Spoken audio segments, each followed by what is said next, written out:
I would say in my growing up, it never even occurred in the very remotest way that I can run something like a foundation, because the examples I'd seen around is of prominent people, people with big names, people with money.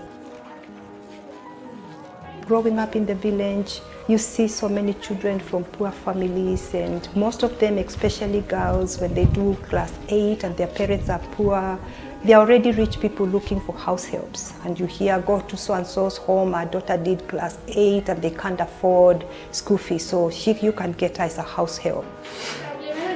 I came to Kitui when I was called to join Form 1 at Juluni Girls Secondary School. So that's where my journey actually began with the Charles Musyoka Matuku Foundation. So my school fees was paid all the way from high school.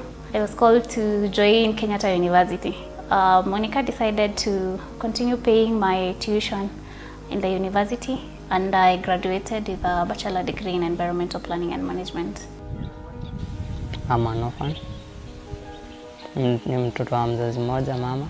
Aliaga nilikuwa I was too young, nilikuwa class 2. So akaniacha na shosha. Hakuwa ni job. So nilikuwa naishi na yeye. Kidogo chenye anapata hicho tunakula.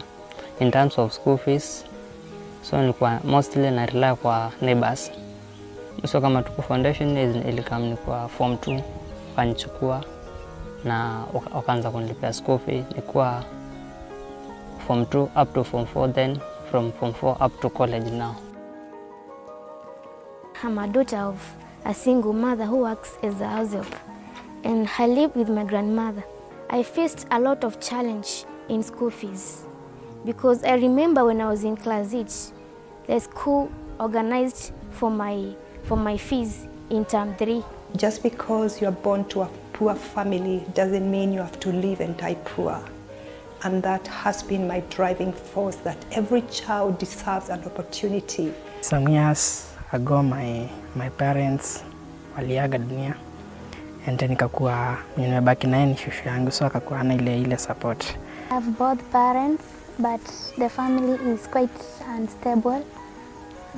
My dad he works a casual job. Mom the same. This foundation has promised to pay for my school fees. Mamangu aliniacha nikiwa nimemaliza mtihani, sikuwa niweze kwenda mbele hapo. Niliachwa bila uwezo, bila mtu akunisomesha, lakini Charles Musyoka ikaingia ikanisaidia. By the year 2015 na kuna ni stroke, na 2016 nonga mwe yani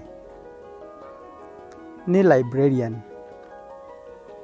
na nenukie musi angenuka musi na ina ciana itatu ci secondary.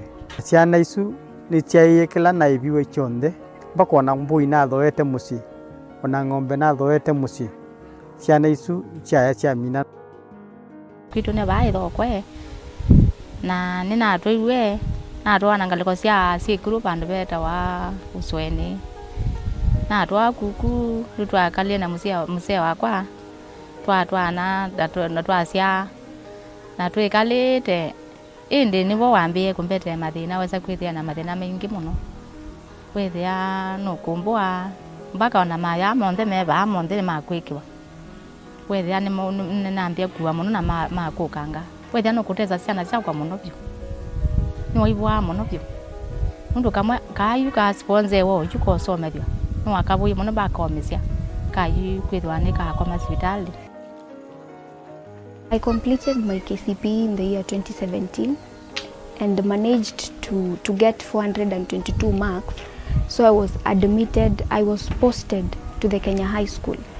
But due to lack of school fees and lack of all those necessities that were needed because of my family background, I was forced to go to a day school.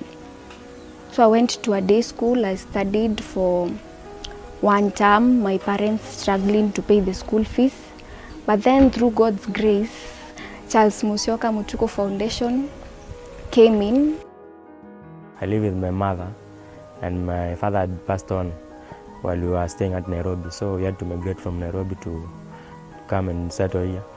So my mother didn't have a job was jobless and didn't have money to take me to school. So he was directed to go to this foundation, and where she went and she talked to Madam Monica, and from there she started paying for me school fees, and I went to school. Some of the children we've helped so far are very bright, very intelligent. All they were lacking is somebody to help them discover what is in them. The foundation is doing a lot of good things to these children and their parents also, because I've seen them going out of their way even to construct houses to some of these children, where they find that the parent is completely unable to do that. The foundation has gone to that extent. Personally, I'm glad and I'm grateful to the Musyoka Matuku Foundation for seeing it necessary to assist me because I was needy. We have donation in terms of money.